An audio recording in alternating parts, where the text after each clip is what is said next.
So welcome everyone to our next session. This is our third session of the class on what I call the delightful and surprising mythology of Judaism. This one on hell and the angel of death.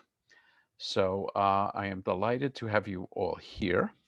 And we'll say our blessing. I forgot to say blessing earlier. Baruch atah Adonai Eloheinu melech haolam asher kitshanu b'mitzvotav v'tzivanu la'asok b'divrei Torah. And I'm going to ask Deborah, are you admitting people? Because I see them in the waiting room. Okay, so if you have a problem, let me know. Okay, so here we go. So this is my cartoon of the week. Guy, little devilish character with a yarmulke. I'm not supposed to be here, and why not? Because I'm Jewish. Yeah, Mazel Tov. So the raises the question. I hear this all the time. Do Jews believe in hell, or what do Jews believe about the afterlife? So that's one of the things we are very much going to address. And once again, for those of you who maybe are new to these sessions, I have a website. On the website, you can click with my website, simply my last name, lotker.com. You can click on the button that says classes. And then right at the top is a description of this class. And I have a link to register. And certainly many of you have used that. That makes sure I have your email address because I send reminders about that. And then I also have a link for texts for sessions 1 and 2. And then I posted another one for the text that we're using tonight. And then the recording of session 1, the recording of session 2. And sometime either tonight or tomorrow, I will post the recording of this session.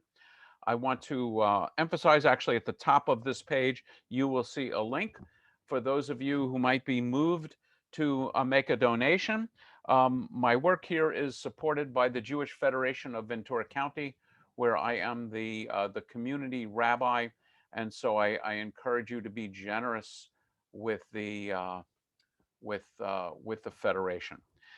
Okay, so do Jews believe in the afterlife? So I always begin a discussion like this. What do Jews believe about the afterlife?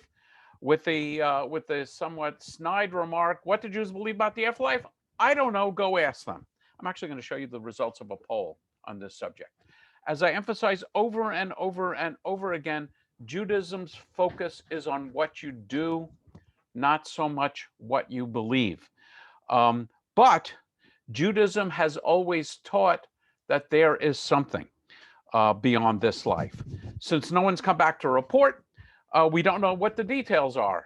In fact, I'm always fascinated by religious traditions that seem to know exactly what we should expect about an afterlife. So since there's lots of possibilities, this opens up the wonderful world of mythology, which is what we're going to take a look at today. And as I say, after a quick intro and about heaven, we'll focus on the myths of hell and even briefly meet the angel of death. Again, Judaism focuses very much on this world. This is not something that you have to believe to be a good Jew. I want to emphasize something, hopefully I emphasized in the first class. What's going on here is the Jewish understanding is our sacred texts, our Torah, our Bible, the Talmud, all the texts that Jews hold as sacred are infinitely deep in meaning. So what's going on here is the rabbis typically are wondering, well, what's the nature of the afterlife? What's the nature of reward and punishment? What are the possibilities? So what's going on is they are looking very, very, very carefully at the texts for clues. And they're using those clues to develop a story and a mythology. They are, in effect, drawing out from the text more information than is really in the text. The verb to draw out is lidrosh, and something that is drawn out is called a midrash. So there is a whole world of texts, and I would say most of this material of the variety of midrash. There's a whole world of texts that are basically midrash. They start with some kind of quote from a sacred text, and then the rabbis will use that quote to explain something that the rabbis are wondering about. And it's, often you'll have two different midrashim which will be diametrically opposed to each other. They're just two different ideas about what the possibilities are. So I taught a class about Jewish beliefs about the afterlife, and I found this slide in that class. According to a survey, 39% of Jews said they believed in an afterlife. This was the smallest of any group, even smaller than people that were unaffiliated, that weren't part of any religion, and about half of the average of 74%. So it's a pretty interesting point. In this survey, 74% of people said they had some belief of the afterlife. Half of that, roughly 39% of Jews, said they had a belief in the afterlife. Jews had the highest response of don't know or refuse to answer, of 14%, which was about double the average of 7%. This is my own private theory about why Jews are very much unaware of Jewish thinking about the afterlife. And my own private theory is, since the afterlife is so important in Christianity, and we probably won't go into why that's true. Maybe after the presentation we can discuss it. I know we have a few knowledgeable Christians with us. Since the afterlife is so important to Christianity, we instinctively react by saying, well, we must not believe it at all. But that is certainly not true. Judaism has always held that there is something beyond this life. And here are some very good resources on this subject. A kind of an overview, pretty simple discussion by Sonsino and Syme, What Happens After I Die. The book on the afterlife is by Simcha Paul Raphael, called Jewish Views of the Afterlife. This was a PhD thesis that he expanded into a really detailed survey of Jewish views. And I always point out that this is plural. There are many different Jewish views of the afterlife. You'll see some of them tonight. And then this one I love. It's by Rabbi, I realize it's hard to see, Rabbi Eli Spitz, called Does the Soul Survive? And it's really a Jewish investigation into, I would say, reincarnation and prior lives. Let's say Jewish journey to belief in the afterlife, past lives, and living with purpose. And past lives and reincarnation are very much part of the Kabbalistic perspective on the afterlife. And as I think many of you know, Chabad is very much involved and imbued with Kabbalistic understandings of this. So if you ask your friendly, and I do mean friendly, local Chabad rabbi about these questions, you will get very much the Kabbalistic response. Okay, so before we go to hell, let's go to heaven. Some rabbinic descriptions of paradise. One sage maintained that three things, namely Shabbat, sunshine, and sexual intercourse, are central in this world as well as the world to come. So this is Berachot, I think 59b, Babylonian Talmud. All of these quotes from Sonsino and Syme. He was not alone in viewing paradise as a sensual place. We read that the righteous will sit at golden tables. So again, all these quotes are from the Talmud. On stools of gold and participate in lavish banquets. A 3rd century Babylonian scholar, Rav, disagreed. In the world to come, there is neither eating, nor drinking, nor procreation of children, nor business transactions, nor envy, nor hatred, or rivalry, but the righteous sit enthroned, their crowns on their head, and they enjoy the luster of the Shekhinah.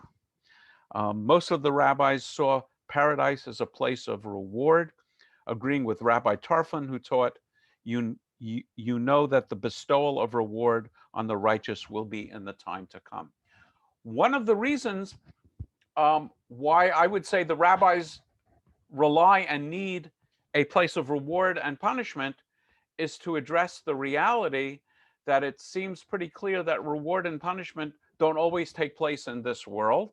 Rabbi Harold Kushner famously wrote a book, When Bad Things Happen to Good People. And some people said he should have really written a book that bothered people more, which is why do good things happen to bad people? Um, but since true justice clearly doesn't take place in this world, one solution to that, it's not particularly my own solution, but one solution to that is the idea that justice, reward, and punishment will take place in the next world. A description of 7 heavens. There are 7 heavens. And so this is Babylonian Talmud and Avot the Rabbi Natan, pretty old sources. There are 7 heavens. The first serves to renew the work of creation every day. The second is that in which the sun and the moon and the stars and the constellations are set. In the third, millstones grind manna for the righteous. In the fourth is the heavenly Jerusalem, where the temple and the altar are built. There, Michael, Israel's guardian angel, makes offerings. In the fifth heaven, there are companies of the ministering angels who are silent by day and utter divine songs at night. We sing about them. Shalom Aleichem, Malachei HaSharet, ministering angels. In the sixth heaven are stored the treasuries of snow and hail, just in case you Easterners are wondering where all the snow is coming from. It's the sixth heaven. And the lofts of dews and raindrops, the chambers of whirlwind and storm, the cave of vapor, and the doors of fire. The seventh is the highest heaven, Aravot, where are found the treasuries of peace and blessing, the souls of the righteous and the souls not created, as well as the dew with which God will revive the dead. So too, there are many kinds of angels, the Ophanim and the Seraphim, and the holy living creatures and the ministering angels, and the throne of God, high and exalted, dwells over them all. So I would say the only thing I want to point out here is this idea that the souls of the righteous are in heaven, at least according to this Talmud, pretty early material, and the souls not yet created. So in the Talmud, they are really not talking about reincarnation yet.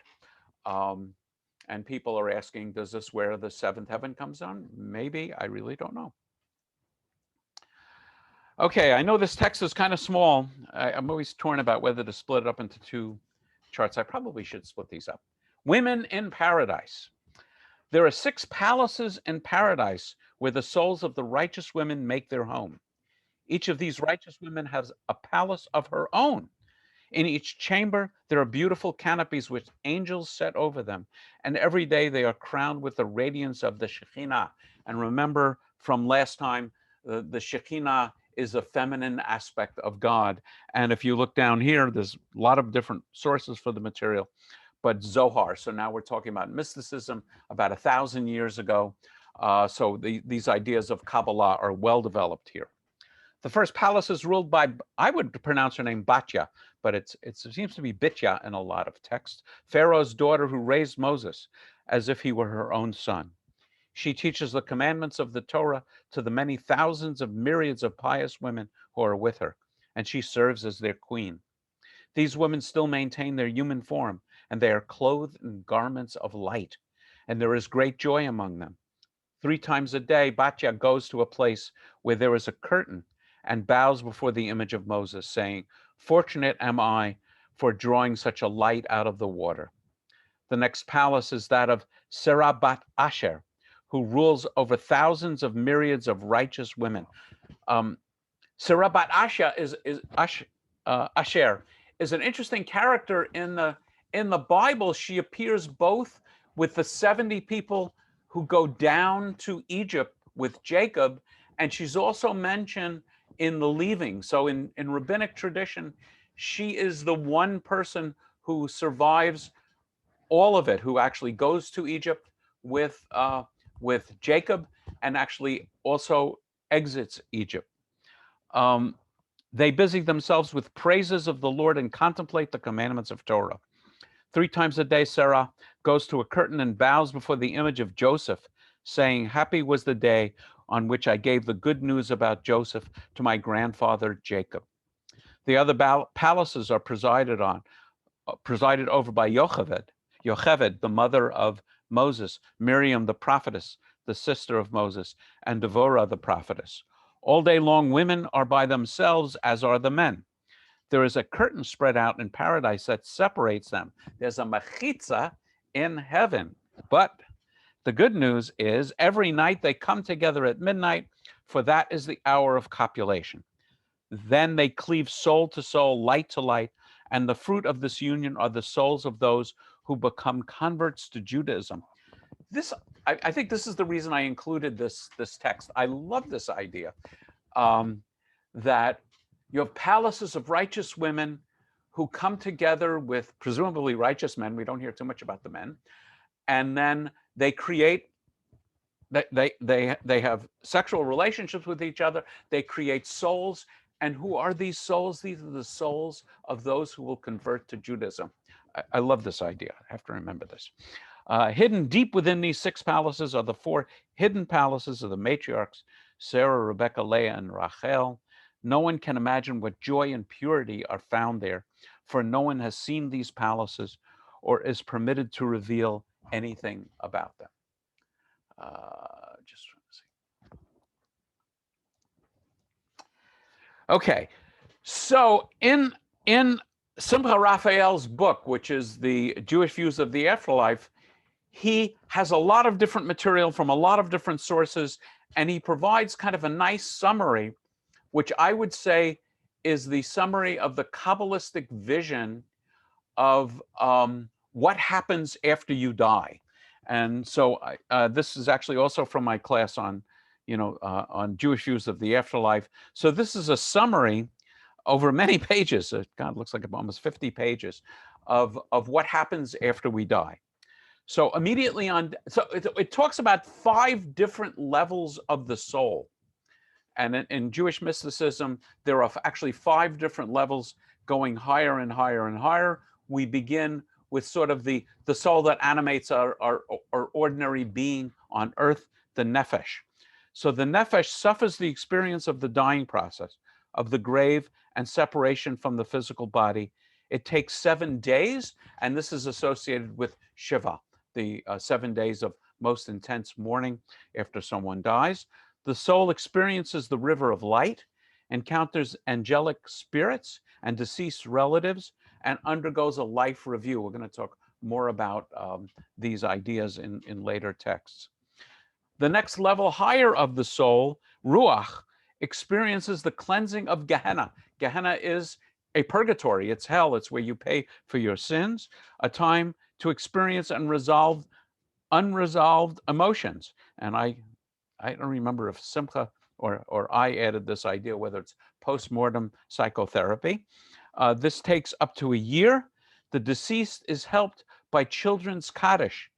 As I think you probably know, there is a tradition of children reciting Kaddish for deceased parents for a period up to a year. We'll talk about that and why it's actually 11 months in Jewish tradition.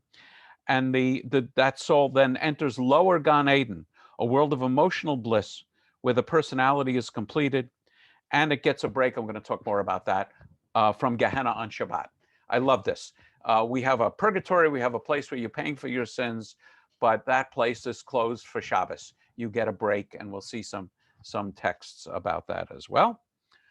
The next step is the neshama, still higher level of the soul, takes another dip in the river of light and enters upper Gan Eden, the heavenly repose for the soul. The quality of your stay here depends on your focus in life. If it was on the physical, upper Gan Eden won't seem like much. If it was on the spiritual, you reap the spiritual reward and experience transcendent bliss. Yearly Kaddish at the time of Yartzeit is said to elevate the soul to higher and higher spheres. The sources speak of seeing God here. And then the highest level, Chaya, or the deepest level of the soul, returns to the storehouse of souls in preparation for rebirth. If in the previous stage we see God, in this stage we are being with God in the Tzror HaChaim, the storehouse of souls, or in the bundle of life. The associated morning ritual here is 4 times a year recitation of Yizkor. So we have these stories and legends about what happens after you die, and it's, to me it's very interesting that these legends enter normative Jewish practice of things like, mourning for a year, uh, Yartzeit, Shiva, and even the practice of Yizkor, which is 4 times a year. Still going higher, the Yechida then is joined with God and is placed in the womb. The soul in the womb, we're talking about now this is now the rebirth, this is reincarnation, the soul being reborn again for another life. The soul in the womb is shown the entire world, Gan Eden, Gehenna, where it will live and die, and some say the entire Torah. I'm going to have more texts for you on this subject. When the moment of birth arrives, an angel touches the baby just beneath the nose, and the soul forgets everything it has learned. The rabbis believe that the dead can communicate with both the human and the heavenly realms. These are quotes all from the Talmud, where they petition for mercy on behalf of the living. They speak of the dead being on the other side of a parochet, on the other side of a curtain. Question arises, is the concept of reciting Kaddish rabbinic or Torah based? The Kaddish is absolutely rabbinic. The Kaddish is written in Aramaic, so you know it's not from the Bible. It's much later, it's rabbinic and Talmudic, and is coming out of these texts. Okay, so what is hell like? From Sonsino and Syme, just some summaries. The term Gehenna, and I think many people that are even not so sure whether Jews hold with the idea of an afterlife of punishment are familiar with the idea of Gehenna, or at least the phrase, dates from the biblical period, referring to a valley in Jerusalem called Gei Ben Hinnom, the Valley of the Sons of Hinnom. It was the site of a cult whose rituals included the sacrifice of the burning of children. So I think it's very powerful that our vision of hell is named after a place where children were sacrificed to the fire god Moloch by being burned alive. The Talmud quotes, wrongdoers of Israel who sin with their body and wrongdoers of the Gentiles who sin with their body go to Gehenna, and there are punished for 12 months. Although some sages argued that after 12 months they would be annihilated forever, Rabbi Akiva taught that the judgment of the wicked in Gehenna shall only endure 12 months. After this year, he taught, and his teaching prevailed, that even the wicked would be returned to paradise. This is the custom of mourning parents for 11 months. So that's worth a little bit of explanation. If they can, basically, what's your sentence in Gehenna? It's a function of how rotten you were. So if you're really, really, really rotten, you might need every last day of the 12 months.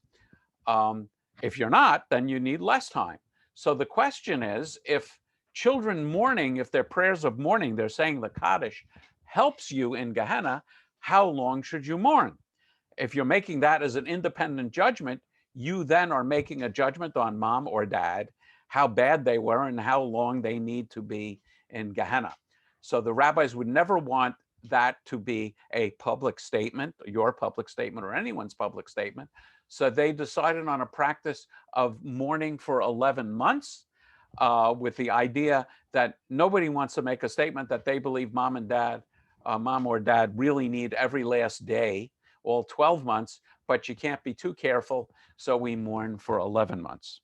Rabbi Hanina in the Talmud taught that the punishment was temporary for all except the following: the adulterer, one who puts his fellow to shame in public, and one who calls his fellow by an obnoxious nickname. So for those of you who want to spread the emes, the truth as reflected in the Talmud, you should point out to everyone you know. I hope none of you know anyone who call people publicly by obnoxious nicknames. The concept is almost inconceivable to me. That although punishment may be up to a year in Gehenna for conventional sins, for these sins you may spend eternity in Gehenna. Where is Gei Ben Hinnom? According to this map, here's the Temple Mount. Here is the old city of Jerusalem. Here is the Central Valley, the David's Palace, the what was it's called the City of David, and below this is the Hinnom Valley. So on one trip to Israel, I took slips of paper. Of course, you always take slips of paper and put it in the Western Wall for prayers that you want to reach God. And so I suggested that people write down things on little slips of paper that they wanted to purge from their life and expel to Gehenna. And we took all these slips of paper and we went to Geben Hinnom and we burned them there. Okay, so now we're going to get into some myths of hell.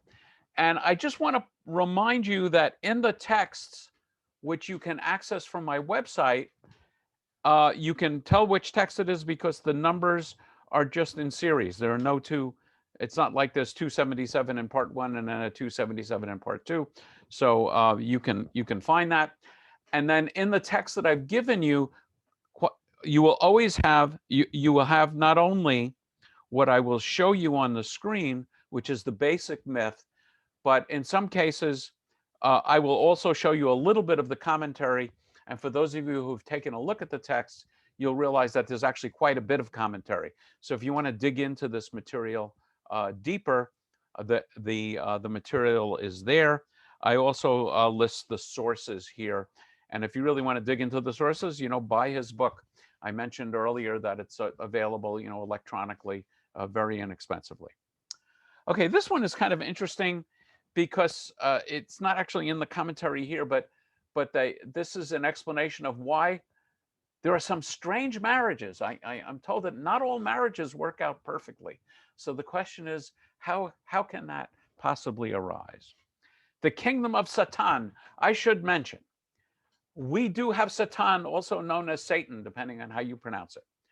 Satan is a very minor character in the Hebrew Bible. There's only one book where Satan has any significant role at all. It's in the book of Job. And even there, I would say not a major character. And the idea of Satan as being a tempter and, the Flip Wilson, the devil made me do it, doesn't show up so much in normative Judaism, but we get hints of it, Satan's sort of demonic side in many of these myths. So the kingdom of Satan is measure for measure like the kingdom of man. Every male child when born has a double in the kingdom of demons. So too does every female when she is born have a shadow born there as well, in her precise shape and image, not unlike that seen in a mirror. And at that hour, a heavenly voice goes forth to announce that this one will be married to that one. A partner is also prepared at the same time in the spirit world. At many weddings, when I'm talking to the couple, I talk about the Kabbalistic idea of that, before birth, it's actually not in this myth, but your soul is both male and female, and then the male and the female aspects are separated before birth. And then you've heard the concept of a soulmate, I am sure. So, lucky and happy is the person who finds the other part of their soul. Here's something I'm sure many of you, everybody who knows a little Yiddish knows this word beshert, that you're intended, or something that's intended. You may not know the origin of that word. It's actually comes, I know there's some people here that are knowledgeable in German. I'm told it comes from the Yiddish word, which I think is also a German word, for shears. So the beshert actually has the concept of someone who is literally cut out for you, or something that's cut out for you in your life. So she sits and waits for him there at the time forward. And the man who is fortunate marries his partner from the family of man, but less fortunate is he who is found alone on the 4th night of the week, Wednesday night. Why Wednesday night is a particularly bad night to be alone, I have no idea. Or on the night of the Sabbath. For then he is endangered by being kidnapped by the sons of Satan and led to a place that no man's feet should ever enter, there to marry not his intended, but his intended's demonic double. So this is actually in some of the more detailed commentary here is an explanation of why some marriages don't work out, because you didn't wind up with your intended double, you wound up with your intended spouse, but you wound up with the demonic version of your intended spouse. I suspect I could get some people here to testify to the truth of that, but we won't go there. Uh, so the Talmud explains that 40 days before a person is born, a heavenly voice goes forth to say, this one will be married to that one. This knowledge is available to the angels, but not only to the angels, the demons too overhear this voice and make evil use of the knowledge they obtain. Thus, in effect, the Beshert tradition, where a person seeks out and married his or her desired one, has been corrupted and effectively reversed by the demons. And somebody noted this explains everything. Yeah, some couples get divorced and then they get back together again, and it works out a second time. Um, that is true. You're actually not allowed to marry your ex-spouse if, and this is sexist, pound the table, get mad at me, if she has had sexual relations with someone in between. So, or if you're a Cohen is not allowed to marry a divorced woman, even if she is his own ex-wife. The light of Gehenna. Sometimes a light issues forth from Gehenna into the Garden of Eden. This is a sign that God has accepted the grief of one of the souls that is being punished. The soul's contrition warrants its entry into the Garden of Eden, where its suffering is transformed into delight. This myth is in direct contrast to another one in the book. It shows that God continues to monitor the grief of the sinners in Gehenna, and that he is prepared at a moment's notice to accept deeply felt repentance to free those sinners from the punishment of Gehenna. In contrasting Gehenna with the Christian concept of hell, it's important to note that punishments in hell are supposed to last forever, while the time the soul of a sinner spends being punished in Gehenna is limited to a maximum of 12 months. And ultimately, when the Messiah comes, Gehenna will cease to exist. So, somebody, thank you, Suzanne. The inhabitants of Gehenna. The souls of the wicked descend below to Gehenna, as it is said. The spirit of the beast goes downward into the earth. I'll comment in a moment. This includes the utterly wicked in Israel and the wicked among the nations of the earth. Both will go down to Gehenna, as it is said, the wind shall carry them off, and the whirlwind shall scatter them. This myth answers the question of whether the punishments of Gehenna are limited to Jews or whether they apply to the wicked of other nations. Here, both are described as being punished in Gehenna. And the source is Ecclesiastes Rabbah. So this is the major collection of Midrash called Midrash Rabbah. I think like 5th, 6th, maybe up to 10th century. And it's also a good example of how the rabbis are using texts to derive these insights. And if you went back to the texts and you looked at the context of how, it's quoted in Ecclesiastes and in Isaiah, you would see it's being quoted completely out of context. So rare is it that it's a what we would consider to be a very reasonable point.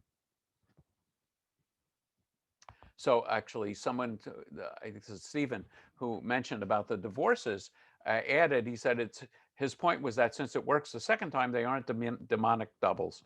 So that's not why it failed the first time. I have nothing to say to that.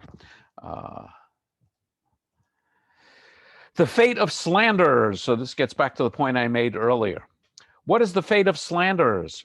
When slander spread about the earth mounts even to the throne of glory, destroying angels descend at God's command and seize the slanderers and throw them into the furnace of Gehenna. But Gehenna objects. The tongue of the slanderer reaches from earth up to the heavens. The entire world cannot stand him. First send your arrows at him. Then I will receive him, as it is said, a warrior's sharp arrows with hot coals of broomwood, in one of the Psalms. Then those who slander are hung by their tongues and subject to all the tortures that Gehenna has to offer. The most despicable figures in Gehenna are the slanderers. Not even Gehenna, personified here, can bear their presence. So Gehenna insists that God punish them first, and then Gehenna will receive them. According to the verse, a warrior's sharp arrows with hot coals of broomwood. Here, the coals of broomwood refer to the punishments of Gehenna. For another example, you can see another myth. Note that the sinners are cast into the furnace of Gehenna, where the hottest flames of Gehenna are burning. This is to demonstrate the seriousness of the sins. And I should point out that slander is considered to be a very, very serious sin in Judaism. The rabbis actually compare it with murder by observing that when someone is shamed, that they turn white, that the blood drains from their face. So the rabbis say it's equivalent to spilling blood. In another text, I don't think it's in this book, but I came across it somewhere because the text is so powerful. They talk about 5 things. I don't know if I can rattle off all 5. 5 things that you would have been better off never having been born than experiencing. So the rabbis are saying this list of 5 are so bad that you would have been better off not having ever been born. And one is having a child die. And I know some of us on this screen have experienced that. One is losing your learning. So I think here they're talking about dementia. One is being publicly dependent upon the community, so being a beggar. And I can't remember the next one, but the one that's relevant to this discussion is publicly insulting someone else. So realize exactly what I'm saying. What is so horrible that you should never have been born is not being insulted, but publicly insulting someone else. So Judaism, cautions you to be wary of how you use your tongue. And I think that I can't remember where this is. I think it's probably Talmudic. They said the tongue is like an arrow, not like a sword. They said with a sword, once you draw your sword to go attack someone, you could have second thoughts and put the sword back. But an arrow once fired can't be recalled. And so too a word once sent off can't be recalled. Some of you are familiar with the rabbinic story of the feather pillow and the feathers being scattered in the wind, as difficult to get back as it is a rumor that's scattered in the wind. So I'm going to just take a note and say why Gehenna gets the Sabbath off. So we'll talk about that when I get to the Sabbath. But by and large, the Sabbath is so holy that it overrides everything. So I kind of like that. Yes, and Stephen adds, only those who keep the Sabbath will see that, get the day off in Gehenna. Can slander be subjective? I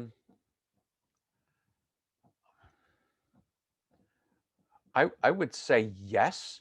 There's a whole series of texts on Lashon Hara, which is literally meaning the evil tongue, about prohibited speech. And so the sources that I'm familiar with, and this is not going to come up in these texts, so I'll comment, is you're allowed to say something bad about someone, certainly never if it's not true, but you're not even allowed to say something bad about someone if it's true, unless that is necessary, you're saying it is necessary to protect someone. So for example, if you know that a doctor doesn't have adequate sterilization for his or her instruments, that would be something that you could say. And even the text that I remember seeing would say, let's say you know of a doctor and you think this doctor is not competent and you don't want your friend to go to this doctor. You should start out by saying, if I were you, I wouldn't go to that doctor. And the person would say, why? And you would say, just trust me on this. I know what I'm talking about. Don't go to that doctor.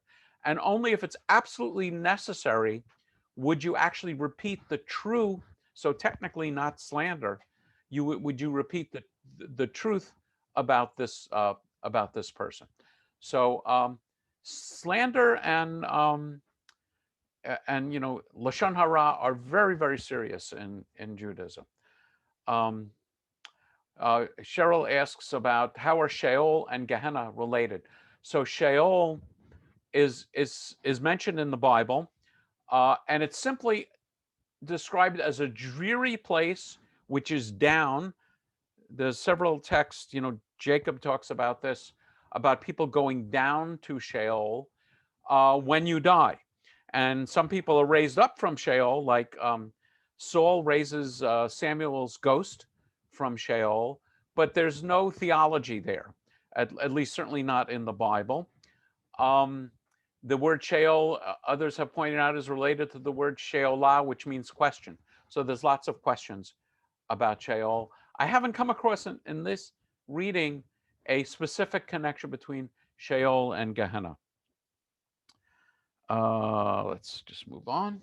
Sabbath in Gehenna. Okay, here it comes. Even the wicked in Gehenna enjoy a respite, on the Sabbath. Every Sabbath eve, when the day becomes sanctified, the angel in charge of souls announces, "Let the punishment of the sinners cease, for the Holy King approaches, and the day is about to be sanctified.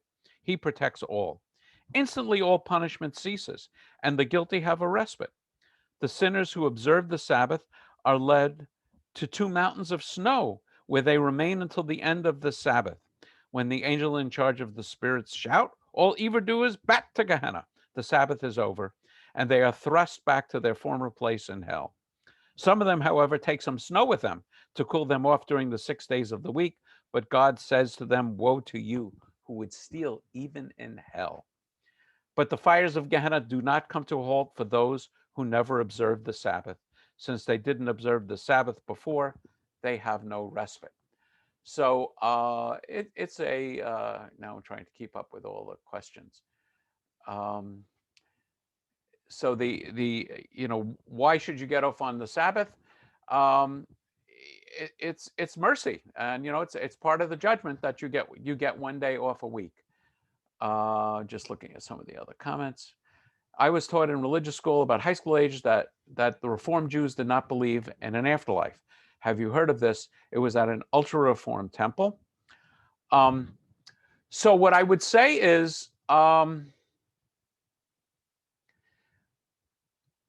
in the last 100 years or so, both Reform and conservative Judaism have tried to move away from these sort of mythological teachings. And I think because they were embarrassed about it. For one thing, the Reform movement started on, how do we join the rest of the world? How do we remain Jewish in a world that accepts us? So there was a movement to relax observance of keeping kosher, of wearing yarmulke all the time, wearing tzitzit all the time. So I would say there's a word in German which means the scientific study of Judaism. I can't pronounce it in German. And that really took hold. So Reform Judaism sort of continued that idea. And I find it so amusing because I will have arguments with people at funerals, because I always mention that Judaism has always taught that there is an afterlife. And people will argue with me the same way that some of you have been taught, um, that no, Judaism doesn't teach about an afterlife. And the issue is, you can believe anything that you want to believe. Judaism focuses on what you are supposed to do rather than what you are supposed to believe. And we can discuss that once we finish with the slides. This is kind of a complicated one, the Messiah in hell, and it illustrates both some things about the Messiah. I think our last class is going to be on the Messiah, and just more mythology. When Rabbi Joshua ben Levi found himself in the Garden of Eden, he decided to explore it as completely as he could. One by one, he explored the 9 palaces of the Garden of Eden until he came to the palace of the Messiah. He recognized the Messiah by the splendor of his aura. There he saw how the patriarchs and kings came to the Messiah every Sabbath and holy day and wept because it was not yet time for him to go forth into the world. When Rabbi Joshua came before the Messiah said, "How are my children faring?" And Rabbi Joshua said, "Every day they await you." Then the Messiah gave a great sigh and wept. When we read about the myths of the Messiah, you'll see a lot more of this. Lots of palaces, descriptions of palaces, and birds in the trees of the palace. You get this sense of the Messiah being very much a heavenly creature, almost like angelic, which sort of rubs against the idea that the Messiah is fully human and only human. But I guess I would square it by saying, the Kabbalistic view is that our souls all existed in the heavens before our birth. Either they went up there for a time being in reincarnation, or they were there awaiting birth. So, but we see lots of myths about the Messiah. And yeah, yeah, Beth, you want to unmute yourself and pronounce it? Wissenschaft something.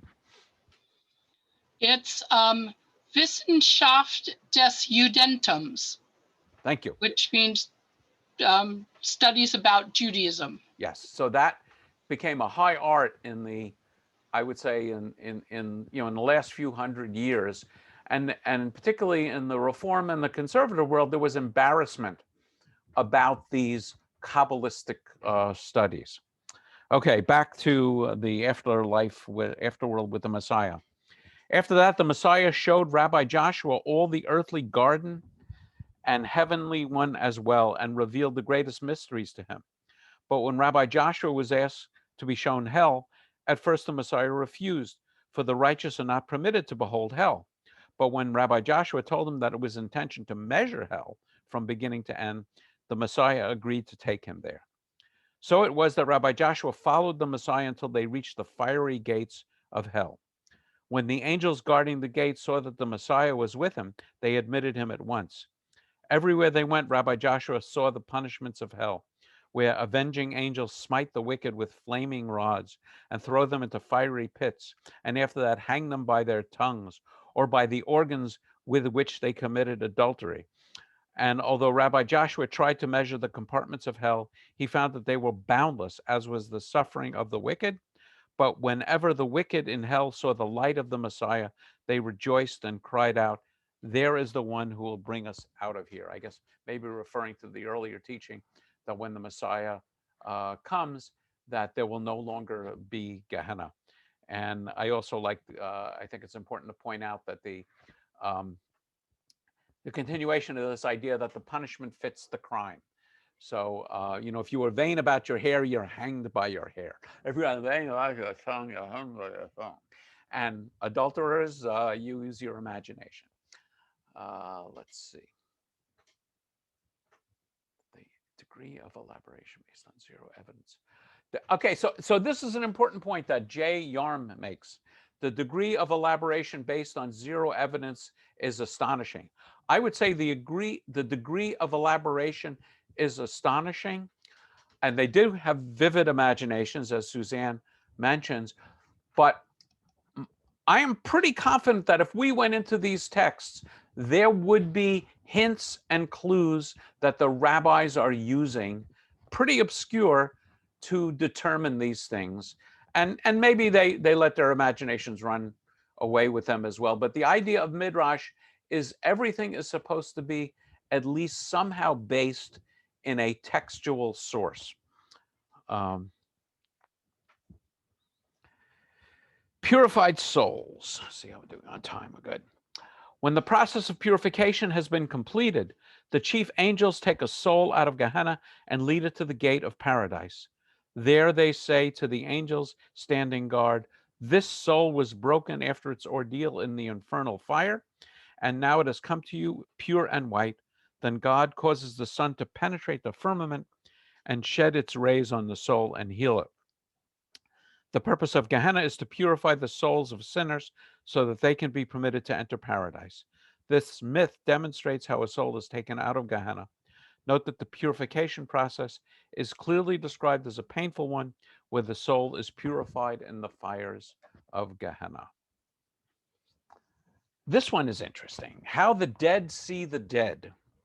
The day a person dies is the day of his judgment, when the soul parts from the body. A person does not leave this world until he sees the Shekhinah, accompanied by 3 ministering angels who receive the soul of a righteous person. These angels examine a person's deeds and insist that a person confess to all that the body has done with the soul in this world. After this confession, the soul of the righteous person rejoices in its parting from the world and looks forward with delight to the world to come. For when God takes the souls of the righteous, he takes it with gentleness. But when he takes the souls of the wicked, he does so with cruel angels, as it is said, "Therefore the cruel angel will be sent against him," from Proverbs. After a man dies, he can be seen by all the others who are dead. To each of them he appears as they last saw him alive. Some see him as a youth, others as an old man. For the angel who guards the dead makes his soul assume these various forms, so that all should recognize him by seeing him just as they saw him in life. However, if a man is condemned to punishment in Gehenna, he is enveloped in smoke and brimstone, so that none of those being punished can see the punishment of any other. Thus, none are put to shame except for those who have put others to shame. So, again, you have this concept of shaming someone is so bad that God protects your identity, or the system protects your identity in Gehenna, so that your soul shouldn't be shamed by being exposed to the souls of others who, by the way, are also there. Um, um, uh, and so they would know of your guilt. Okay, myths of the angel of death. I love to search for images, but in when I searched for Jewish hell, I didn't find very much. When I searched for the angel of death, I couldn't find very much. So there was this one, which is kind of looks like a pretty stereotypical image of the angel of death. And then I found this one, which is really the angel of death, the passing over the Israelites in Egypt. You can see the blood on the doorposts. Those are my images. So some words about the angel of death. As you'll see, the rabbis are going to conclude that the angel of death is not very bright, but we'll see that toward the end. Some say the only thing created on the first day of creation was the angel of death. How do we know this? By the word darkness. In the verse darkness was over the face of the deep. But choshech merachefet al panei tahom. Choshech means darkness. But others say that when God created the world, there was no angel of death. So when was the angel of death created? Some say it was at the time of the sin of Adam and Eve, for the serpent was the angel of death, and it caused death for the entire world. But others say that the angel of death did not come into being until Cain slew Abel, for until then no one had died, and there was no need for such an angel. Then God transformed Cain into the angel of death as punishment for having slain his brother, and that is how the angel of death came into being. Cain served as the angel of death for 130 years, wandering and roaming about accursed. After the death of Cain, Lamech took his place as the angel of death. Talmud, Avodah Zarah. Rabbi Lowe and the angel of death. I think Rabbi Lowe is the one who creates, I'm pretty sure is the one who creates the Golem in Prague. One night, not before the holy days were to begin, Rabbi Lowe glimpsed a light in the synagogue across the way, and he wondered who might be there at this hour. He left his house, and as he approached the synagogue, he saw through the window a strange figure standing at the pulpit. The closer Rabbi Lowe came, the more sinister did the figure seem, and suddenly Rabbi Lowe realized who it was, the angel of death. And at the same time, he came close enough to see the angel sharpening a knife over a long scroll on which many names were written. Rabbi Lowe was pierced with terror and resisted a powerful impulse to run away. But a moment later, he became calm and self-possessed, and he knew what he had to do. As silently as possible, he opened the door of the synagogue and came up behind the dreaded angel. All at once, he snatched the long list out of the angel's hands, tearing it away from him. And he ran from the synagogue to his home, where he threw the list into the flames and watched every scrap burned into ashes. Now, the plague had begun to spread through the city, and that was the list of victims the angel of death had come to take in one fell swoop. We have this image over and over again of the angel of death having a list of people that the angel is coming to take from life. Not only those on only those on the piece of the list left in his hands, the angel's hands, fell victim to him. All the rest were spared. But among those on the list was Rabbi Lowe, and it was he above all whom the angel of death was determined to capture. Rabbi Lowe, who could read the lines of the future, knew that the angel would try and snatch him to seek revenge. But Rabbi Lowe used his powers to avoid the angel, much as King David had done, studying Torah day and night.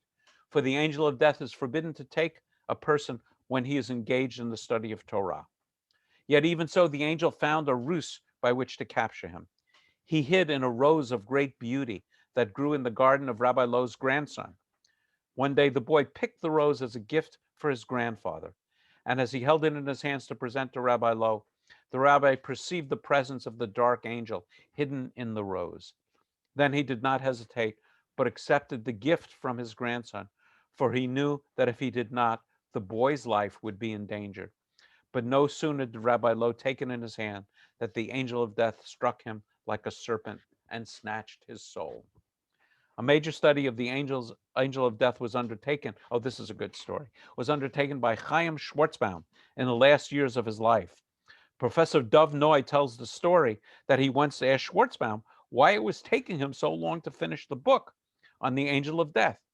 Schwartzbaum replied that he believed that the angel of death would prefer to take him after he finished the book, and that is why he was taking his time. Unfortunately, he died before the book was completed. It does sound like the Twilight Zone and fairy tales. And I know, Jerry, that your maiden name is Lowe. Yeah, you may come from this guy, the Golem, um, the maker of the Golem. Okay, another wonderful story, the angel of conception. Among the angels, there is one who serves as the midwife of souls. This is Lila, the angel of conception.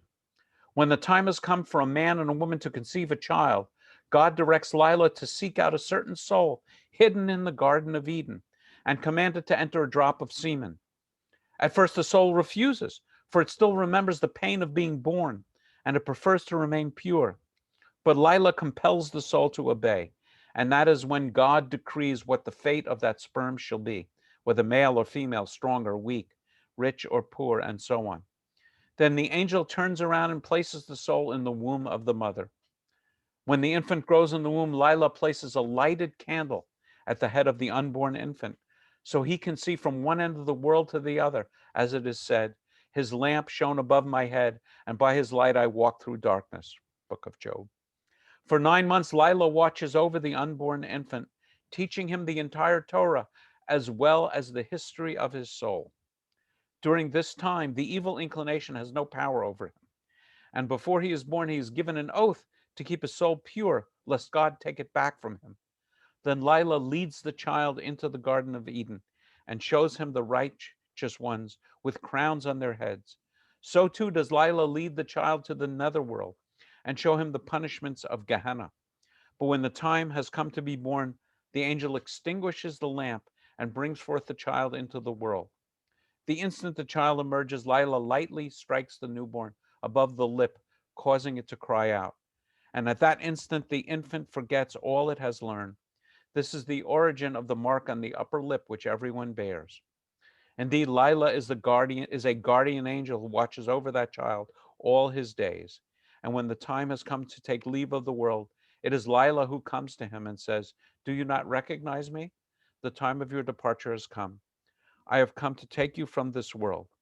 Therefore, Lila leads him to the world to come, where he renders an accounting before God, and he is judged according to his merits. Lots of sources. And that is the philtrum. I don't know how many of you know this word, that little thing over there where the angel Lila touched you all is the philtrum, because yes, you have all been touched by an angel. Okay, this is wordy, but interesting.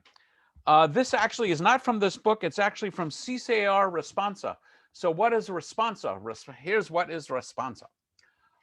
There are lots of Jewish laws. There are some laws that are strictly in the Torah. Um, you know, list of what's kosher and what's not kosher. Then in the Talmud, or don't cook a baby goat in its own mother's milk. Then in the Talmud, the rabbis weren't satisfied with just 613 commandments, so they start expanding the number of commandments. Actually, before I get too deeply into this, I want to look at some of the questions. Yeah, they said that it's interesting. Somebody pointed out that the soul is only in the sperm and not in the egg. I imagine they envisioned the sperm as being seed and being planted in the womb as a place to grow, but I don't know.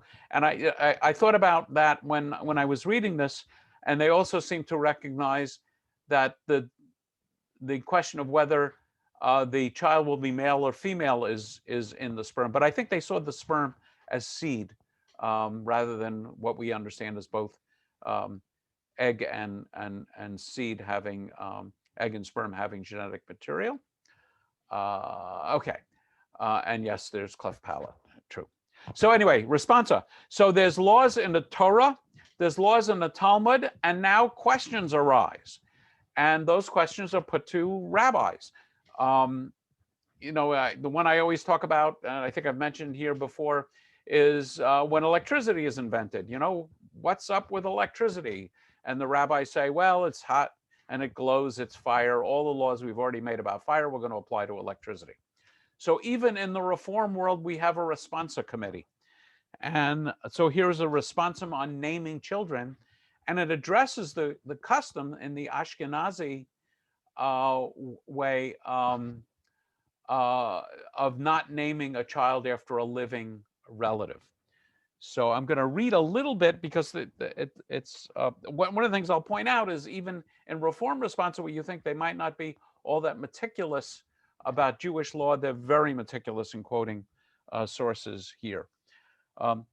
So a superstition, and this is all under the general rubric of the angel of death is not that bright. One of the superstitions related to naming is that due to the carelessness of the angel of death, harm may come to a child named like an older living person. For when the time comes that the older person to die, the angel of death, receiving instructions to take the life of the older person by that name, might instead take the life of the younger person by the same name. This belief in a possible mistake on the part of the angel of death, in which we have found expressed in the story of the Talmud, cited above, and was especially current and strongly believed among the Ashkenazi Jews. This is evident in the following story. An older teacher and a young student happened to get married in the same week. The young student died during the very week of the wedding. In a dream, he appeared to his mother and told her that actually he had many years yet to live, but his untimely death was brought about by a mistake on the part of the angel of death. The latter, the angel, received an order to take the life of the bridegroom who got married during the week. Of course, the order referred to the older teacher who had also got married during the same week, but the angel of death did not understand the order correctly. And when he met the young student bridegroom alone on the street, he thought the order for the bridegroom of the week referred to him, the younger one, and so he killed him. The story goes on to tell of all the years which had been allotted to the young student, which he had not lived out, were then, by another mistake of the heavenly clerks, assigned to the old teacher, thus prolonging his life. Finding on their records that the bridegroom that got married that week, referring to the young student, had so many years to live, and finding only one living bridegroom who got married that week, the old teacher, they accordingly credited his account with a number of years. There is no doubt that our consideration for the safety of the child and as a precaution against possible danger resulting from mistakes on the part of the angel of death, they avoided naming the child after a living father or grandfather, or as the custom in some places, after any living person. And it is not only the fear of death of the child, but the fear of sickness or any other punishment that might be decreed against the older person, and which the angel charged with the execution of that decree might inflict on mistake of the child by the same name. So the angel of death is not the only one among the angels that is stupid and careless. The other heavenly officers are not much smarter and more careful than he. A little dispiriting that the angel of death is not so bright. I'm going to reference, maybe I'll read this one. There is a tradition in Judaism of changing your name to fool the angel of death.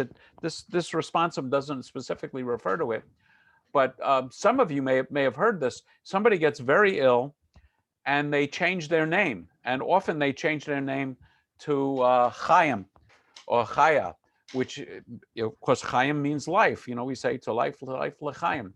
So the angel of death is looking for Yitzhak, and there's no Yitzhak around, only this guy Chaim. And this is definitely not in the Reform Rabbi's Manual. It's definitely in the Orthodox Rabbi's Manual, behind me in all those books, of the ritual that you use actually to change someone's name. I think I won't read this. This actually talks about husband and wife changing names to confuse these angels. I will point out, though, that this is really an Ashkenazi superstition. In the Sephardic world, people are definitely named after living relatives, and it's actually a great insult not to name a child after a grandfather or a grandmother who is living. So it is certainly true, in Sonia's family, that children were named after, Marilyn pointed that out, after living people. Bob asked the question, do we have a description? I'm not aware of anything more specific than this. And Beth is saying that your grandmother changed her name after a serious illness. I think I am just about done. Yes. So tune in next week for Myths of the Garden of Eden and Adam and Eve. So it's about 10 after 8, and I am going to discontinue the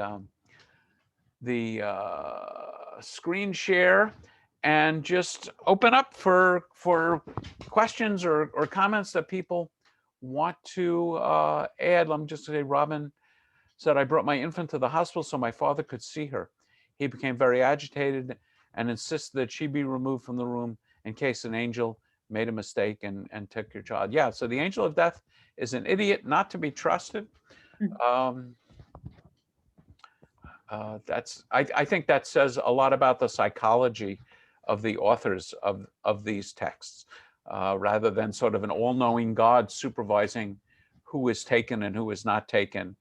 There seems to be a preference to believe that, I guess part of it is the idea that we can fool the angel by changing someone's name, by not naming a child, after say a grandparent. Okay, I'm going to take a drink of water. If anybody wants to unmute and offer a comment or a thought, please feel free. Where do they come up with all these palaces? Nobody's ever seen these palaces. Nobody has ever seen these palaces. I don't know the specific answer, but I wouldn't be surprised to see references in some of the texts, but I truly don't know the answer. Road trip. If you have a palace, you need lots and lots of slaves and servants to keep it up. Yes. So a palace shouldn't be in heaven because everybody should be equal. Nobody should be waiting on anybody else. So the question is whether those are human souls that are doing the waiting and attending, or whether they're seraphim and so on. But I don't know. That's one way out of it. Yes, that's phew. Okay, Richard, and then Murray. Is there any concept in Judaism of bargaining with the devil or selling one's soul to the devil? I've never come across it, but one of the things I've learned after spending some time with these texts is never say never. But I haven't come across that. But you can clearly see, like that story about Rabbi Lowe just grabs something out of, the angel of death's hands. So, but I haven't seen that. There's, was it the devil and Daniel Webster, and there's some great stories, but I am personally not aware of those stories in Judaism. Murray. Oh, hi. I wanted to mention, you said in the beginning about the close ties between, well, not ties, but similarities between Kabbalah and Hinduism. And yes, I mean, I don't know why that would be surprising. I mean, that's like saying that, a chemistry book from Israel is very similar to a chemistry book from India. I mean, it's the same subject. It's about. Oh, that's an interesting point. So I mean, how far can they actually be disparate? So what actually surprises me is how different either is from Christianity, considering that Christianity adopts our entire Bible as part of their Bible. For example, I know this is true, that Christianity absolutely rejects the concept of reincarnation. I think because it is inconsistent in at least this view with resurrection, which is very important to Christianity. So anything related to reincarnation is out of the question in Christianity, but in Judaism and in Hinduism. Well, then I mean, resurrection of Jesus is this. I mean, similar to the older resurrection of Osiris by his sister wife. Yes, Whatever. yes. So resurrection is absolutely in Judaism and Christianity, No, but reincarnation is not. And this, I would say, even more fundamentally, with the unless you're Hindus. reincarnated as yourself, which is what resurrection would be then. Yeah, but resurrection is only that. I would say, and resurrection, my understanding of resurrection is it's a one-time event. Well, yeah, I mean, Yeah, so there's before differences. before I get to my main point, I wanted to explain. I did put a little thing on the chat there about Tiamat, Mhm. which is one of the gods from the area there, the Middle Uh-huh. East. Uh-huh. And I checked it on the internet, and it said it's related to Tehom, the Hebrew word in Genesis 1:2 about the deep, Yes. because you mentioned that. Yes. So again, many of these religions, since they were in the same area, they pretty much shared a lot of the same stories. Yeah. So let me just comment specifically about the kinds of things that surprised me. In discussing Kabbalah, a major element from Kabbalah begins with the Shema, which as most of you know, Shema Yisrael Adonai Eloheinu Adonai Echad. Hero Israel, Adonai is our God. Adonai is Echad. So what does Echad mean? I have a book behind me which has 25 essays on the meaning of the word Echad. For the mystics, Echad means unity. Adonai is the pervasive unity in the universe. In a sense, everything is part of God. It doesn't say trees are God, but trees are part of God's expression. And as we talked about Kabbalah, this Hindu scholar, and he really is a scholar, he has translated a large number of texts from Sanskrit to English, kept talking about almost the same concepts that I find in Kabbalah, in Hinduism, down to this. I mean, a lot of detail, and it personally surprised me. Well, sometimes, I mean, I feel like yes, we exist in the mind of God, so that's like all there is. Yeah, let me move on, Murray. Stephen. Okay. First, you were just talking about with reincarnation in Christianity. Lazarus came back from the dead. Lazarus was restored to life, and also in the Hebrew Bible, Elisha and Elijah both bring back people from the dead. So in the Hebrew Bible, there are a number of people who are dead or apparently dead and brought back to life. So that I don't know that they call that resurrection. I think in my understanding of resurrection would be that someone dies, spends a significant amount of time dead, and then is restored back to life. And I think Jesus is clearly spoken of as being resurrected after 3 days. I don't believe that Lazarus and the others were dead that long a period of time. But the Lazarus idea of is also about 3 or 4 days. okay, so the idea of prophets restoring life to the dead is both in the Hebrew Bible and in the Christian scripture. I don't think it's called resurrection there, but I'm not 100% sure why it wouldn't be resurrection. So it's a good point. Robin.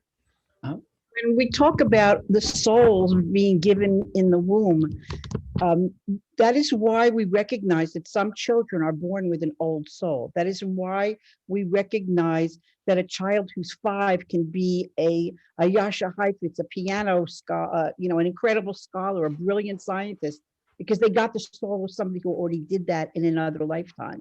Me, as you all know, I have the soul of a young child. So what I would say is that term is used quite a bit, that someone has an old soul. And then the question arises, can you recover memories from prior lives? And there are some very good books on that subject, Many Lives, Many Masters. The book, Ellie Spitz's book, and there's discussions of people being brought, on hypnotherapy, and remembering early lives. And as a scientist, what particularly interests me about some cases of those is when people start speaking in languages that they have no knowledge of, or they're even medieval forms of languages. So, yes, everybody can imagine themselves that I was once, the king of England. And, I think of it as wishful thinking. But there are some cases on both near-death experiences and communication between worlds that really interest me as a scientist, from the standpoint of I'm not sure that there are, that it's hard for me to imagine how some of these cases can be explained, assuming you trust the author, because obviously somebody can just make the thing up out of whole cloth. And so at least in that case, I trust Ellie Spitz because I know him. And I heard stories from my wife, and I trust my wife because I know her. And there are things that have happened in her life, and I've seen them happen, that are really, really hard to explain without appealing to something going on beyond what is in front of our eyes. David, you're muted, David. Yeah, thank you. I have a problem with the idea of the soul being put into the womb, in that so many times I've read that in Judaism, the soul enters with the first breath of air at birth. That's a great, yes. And that is an explanation of why in Judaism, abortion is a misfortune, but not a sin. Okay, so it's a very, very good point. The teaching in Judaism is that the child becomes a living soul, and I wouldn't be surprised if it has to do with the 5 levels of the soul, but I'm not sure, upon taking the first breath. So you're absolutely correct. And that comes out of the Garden of Eden story, because it says that God breathed the breath of life into Adam, and he became a living being or a living soul. So therefore, just to clarify, because it's a very important point, prior to birth, the fetus is considered a part of the mother. And so, just like if you really like base 9 and you decide, you know what, I'm going to cut off one of my fingers so it's more easy for me to count to 9. Or if I like mutilating myself, I'm going to, I don't know, stick a lot of things in my eyebrows and nose and ears, and actually ears are okay because earrings are mentioned in the Bible and other places. You're not allowed tattoos. That's not permitted in Judaism because your body doesn't belong to you. So the fetus is part of the mother, and under Jewish law, the fetus as part of the mother can't simply be destroyed on a whim simply because the mother doesn't want to have another child. That would be considered a sin of self-mutilation, but it would not be considered murder. And if there's a question as to the fetus being a danger to the life of the mother for a medical reason, there is no question that you abort the fetus, because the fetus is considered to be a rodef, a pursuer of the mother. And the Talmud even goes on to be quite liberal on what is a threat. So, for example, there's a story in the Talmud, and I'm not sure there's any medical basis for this story, that it was determined or decided that a woman would become deaf if she carried the child full term, and they permitted an abortion under those conditions. So even the threat to the mental health and well-being of a mother was considered sufficient reason to abort the fetus. As the same way as if you had gangrene or a very bad infection in one of your fingers, it would be mandatory for you to amputate that finger as a threat to your life. So you raise a very important point, and I'm not quite sure how they deal with. But the point I was trying to raise is, when does the soul really enter? I would say God knows. The issue is not when does the soul enter. The issue is, what's the status of the child? And actually in Jewish law, you know, for the first, I can't remember, 2 or 3 months, if the child is, the fetus or is considered to be water. And then later on, it's more serious. So there's nuances to Jewish law on this subject. And you may know that in traditional Jewish law, if a child dies within 30 days of being born, you don't observe funeral rites for the child. And the reason is that in these times, in Talmudic times, death in childbirth, both for the baby and the mother, was so common that if you observed ritual mourning for the child, the community would always be in mourning. I'm going to call on Ira and then Laura. Murray, I'm just trying to call on people I haven't had a chance yet. Thank you, Rabbi.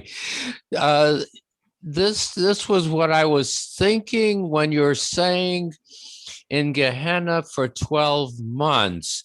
Now, it occurred to me, is this something like the 7 days of creation, whether they are in people time or in God time? So is the 12 months of Gehenna in people time, our months, or is it in God time, which is God knows how long it is? Yeah, so the only reason I would say it's in our time is because of the ritual of saying Kaddish, a child saying Kaddish for a parent for 11 months or 12 months in our time, not in some kind of God time. It's a good question. Laura. Thank you. This is all so interesting. I'm trying to keep track because I had so many different questions. Well, the one that is staying in my memory right now is, I feel like, I wonder, is there some sort of chance of truth to all of this? Because just like there are many stories of the flood and, you know, even some sort of physical proof, we have many similar stories about afterlife. Mm-hmm. And I just think, what would make all these stories so similar? Yeah, so I mean, I would say that one possibility is you have a lot of smart people worrying about this, and they're coming up with some aspects of truth. Another possibility is that we all have similar psychologies and hopes and fears, so that leads us down the same direction. You know, back in the first class, we had a definition of myth, and myth are our sacred stories that affect, you know, our practice and affect what we do. So one of the things that I always like to ask people, and often I ask this about belief in God, but let's just consider this a belief in an afterlife, both reward and punishment. If you believed in an afterlife, how would that change what you do in this life? Would it, I would say, psychologically or practically? So if you think this is all Twilight Zone, I mean, if I watched the Twilight Zone, people made a bunch of references to the Twilight Zone on and other TV programs. It's rare that if I watch a TV program like the Twilight Zone, that's going to make me, it's going to change my outlook on life or make me think differently. Actually, there are some episodes of the Twilight Zone that come to mind that are counter to that. But for me, the interesting question is, how do your beliefs about the afterlife and God and reward and punishment change you in this life? And do they change you for the good or the not so good? And you know, I would just observe that some of the best people I know are people who are moved by their religious beliefs to serve others. I mean, you know, I was thinking of, you know, nurses and caregivers and people who, you know, are driven by their religions, and not always the same, not always Judaism, clearly, who live selfless lives of caring for other people. And if you interviewed these people, they would absolutely say, it's my religious belief. It's what I believe that God wants me to do. Some might say, I believe I'm doing this because I want to have a better afterlife. Others might say, I just love God and I so appreciate all the wonderful things God has done for me. And I want to, repay God for all the kindnesses. So my attitude is, if these stories motivate you to be better people and make the world a better place, it's okay with me. It I works think for they're me. also comforting in terms of our loved ones. Absolutely. Absolutely. When I am talking with someone who is literally on their deathbed, and in the rabbi biz, that's not such a rare phenomenon. Or when I'm meeting with a family who has just lost someone that they really love, I mean, it's more common, whenever I do a funeral, I'm meeting with a family who has lost someone, and when I tell Jewish people that Judaism has always held that there is something beyond this life, and that communication between worlds is possible, and that Jewish tradition, believes that your husband is with his father and mother, and that there's beliefs about that, and I'm not sure what the truth is, but just saying that is very, very comforting. And as one of my teachers once pointed out, the idea that just because something is comforting doesn't mean it's not true. Doesn't mean it is true, but it doesn't mean it's not true. By virtue of it being comforting. Suzanne, I know you had your physical hand up a couple of times, and because the boxes on my screen.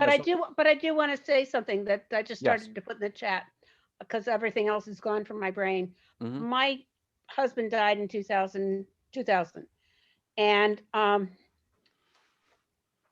the week before we could bury him, because his brothers had gone to Europe, he blew out every single light in our first floor, one at a time. He was telling us he was there. And then he started, after death, leaving pennies, only one side of them up.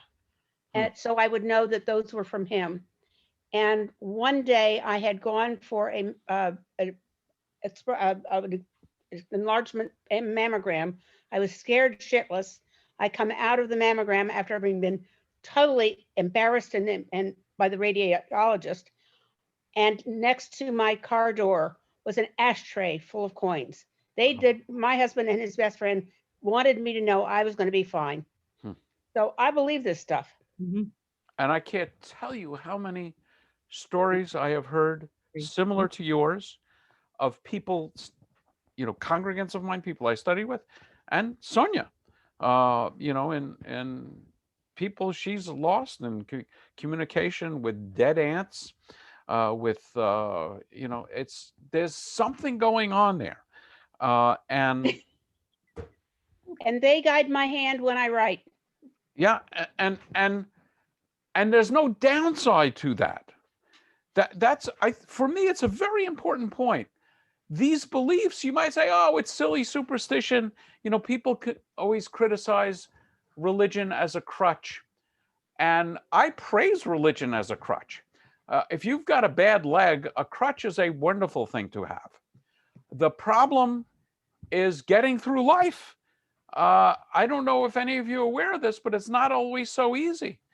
And any crutch, anything that helps you get through life, and even better than that, helps you help others get through life in a human way, is a very good thing. So I will. Murray, do you have something else quick? A couple of quick things. Yes. First of all, Rod Serling, Binghamton, New York.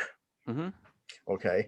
I mean, there's not a problem with the crutch. I just don't like it when people beat other people over the head with their crutch. Good point. Well said. But what I wanted to ask you was about my belief, actually. I mean, I suffer from severe thanatophobia.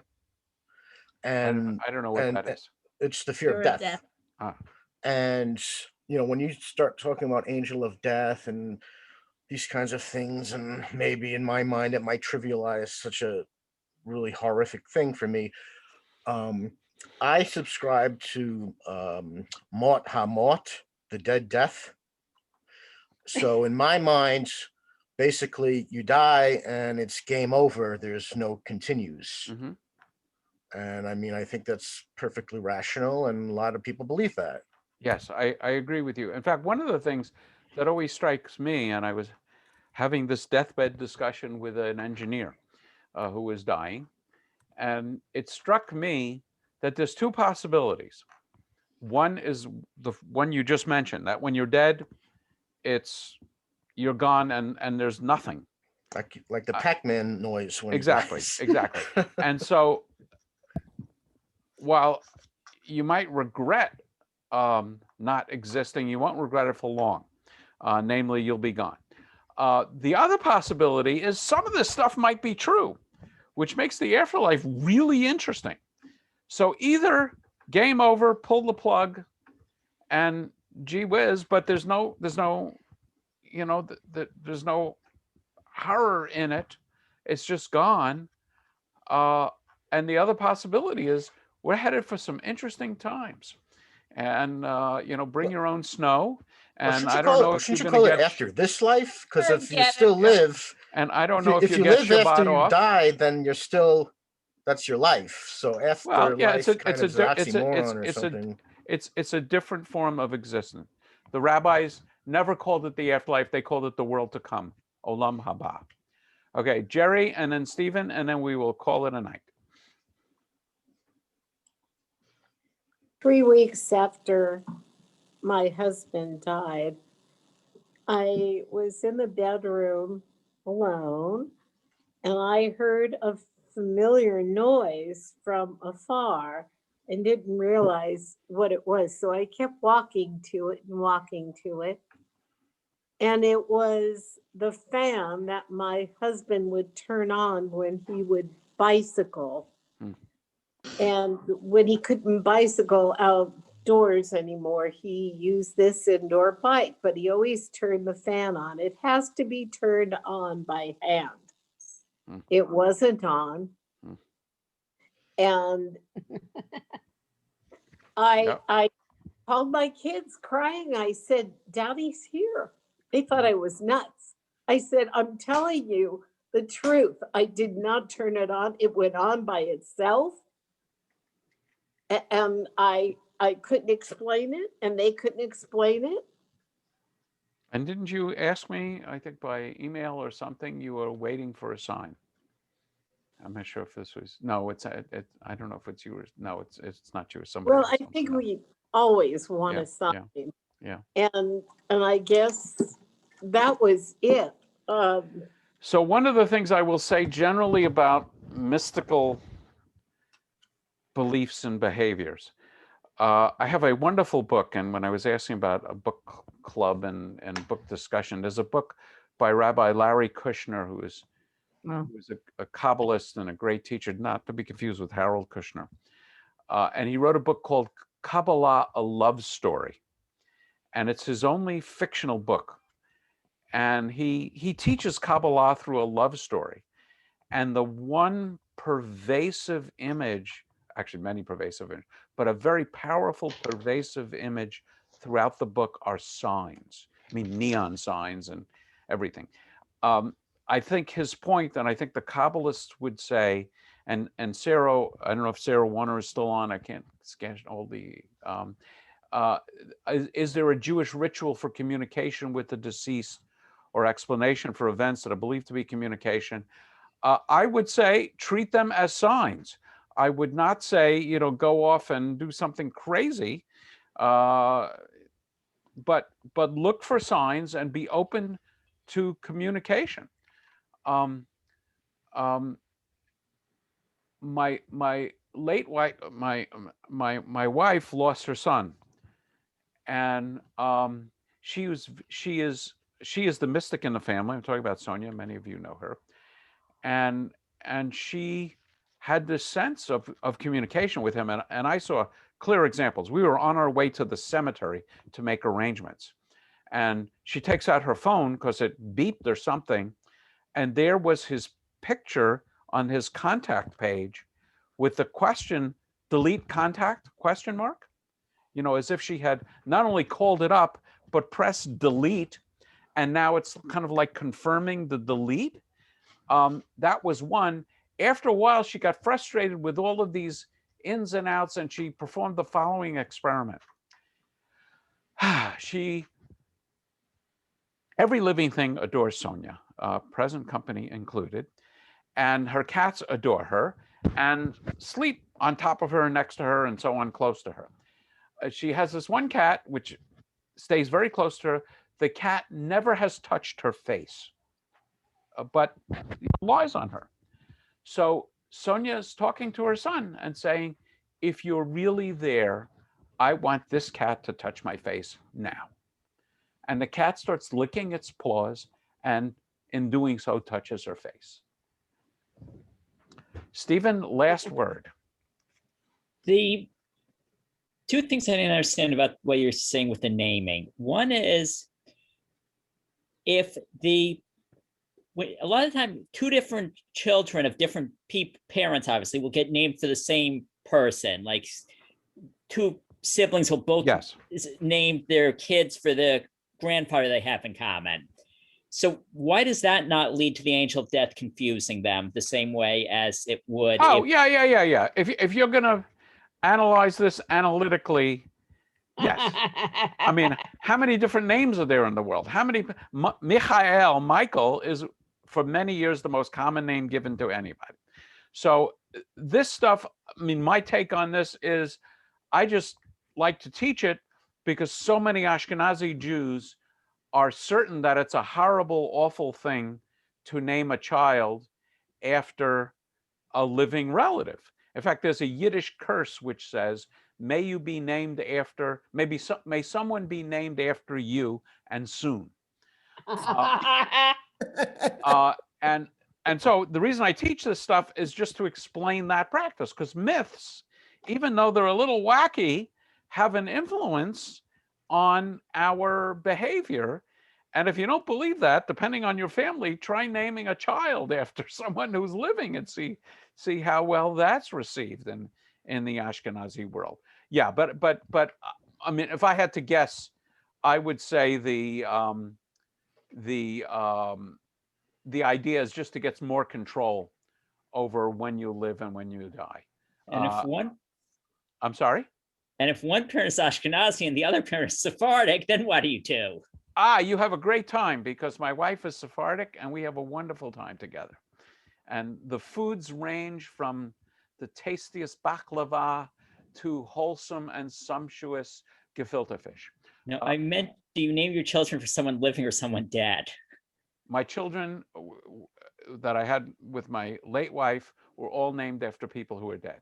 Sonia's has a child that was named after people who are living. I'm saying if the two of you had a child together, what would you do? Oh, that would be really easy. Between my wife's menopause and my vasectomy, we would name the child Jesus. Robin. Yeah, I wanted to tell you that the book on Kabbalah that Larry Kushner wrote was so amazing. I read it from start to finish. When I got to the end, I said, you know what, I have to read this again. And I read it backwards. I read it from end. Are you talking about the book I mentioned? A Kabbalah Love Story? Yeah, Okay. because there were things that just didn't connect the way the order was. So I reread it. Well, you're better than me because I had to read it 6 times and then discover a reader's guide online. And when I finally deeply got it, the next time I saw Larry, I kissed him on his head because it was brilliant. Anyway, it is very late. Thank you all for hanging in. And next week, I'm not sure, let's see. Adam and Eve? Adam and Eve, Garden of Eden. Rabbi, what's the name of the book by Larry Kushner? It's called Kabbalah, a Love Story. Yeah. Bye-bye.